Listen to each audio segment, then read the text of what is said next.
Oh, bother.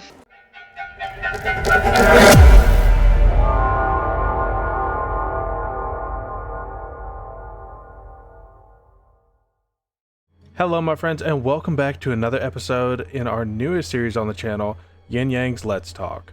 And today we're once again going to be discussing siege warfare in Total War, where we've been, where we are, and where we hope to be in the future.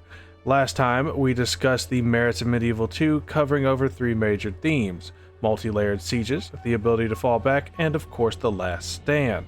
We also discussed tactical sallies and a possible solution to the gate bug, which would really help gameplay feel more dynamic. If you haven't seen that video, I urge you to go check it out, but today we're going to be focusing on Total War Attila, so let's get started.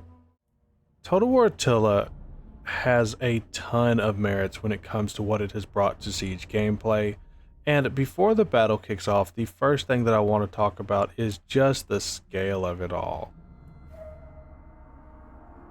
Now, of course, I have chosen one of the largest cities you can defend in this game, but I think that it lends itself pretty well to this point.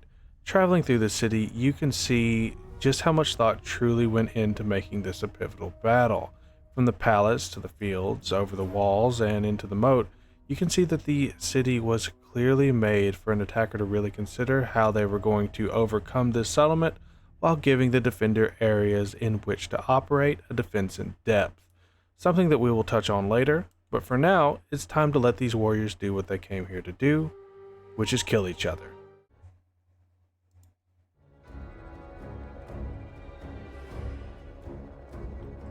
With the opening volley started, I feel it's a good time to talk about our next point, destruction.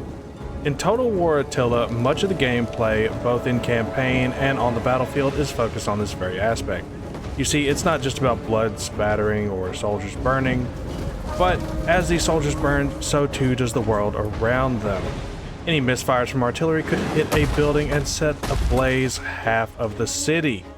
Also, cracking the walls has never felt as good as it did in this game.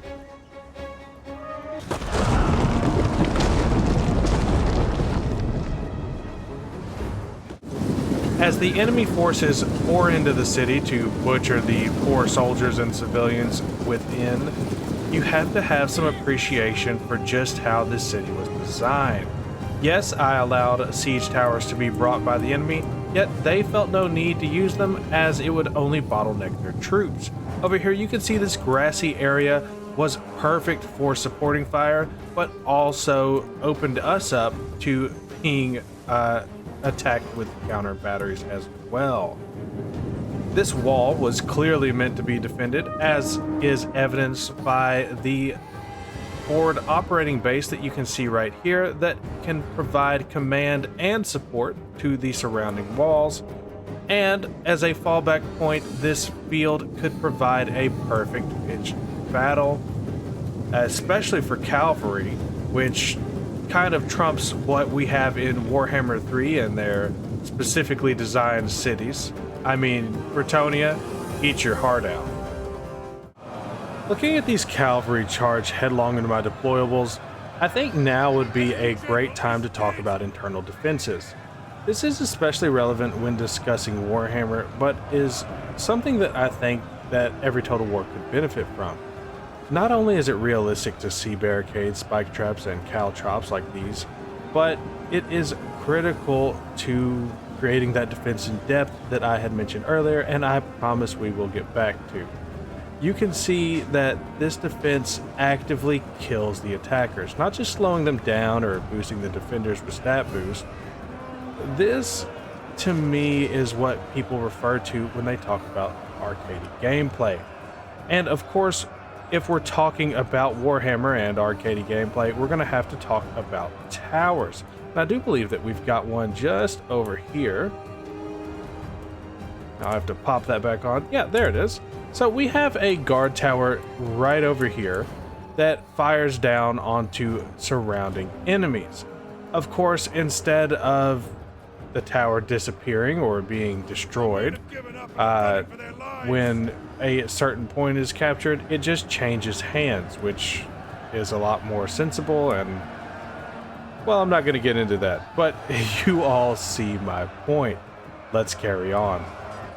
Now, with our defenses failing and the enemy overcoming us, I would like to turn to something that I find truly sets Attila apart, which is really the weight of the battle. What I mean by that is that there are people living in this settlement.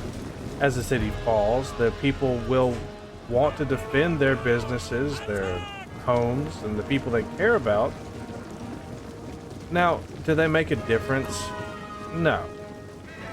But watching them all be cut down as they fruitlessly try to stop an enemy army, well, it almost makes you regret that they even got this far to begin with.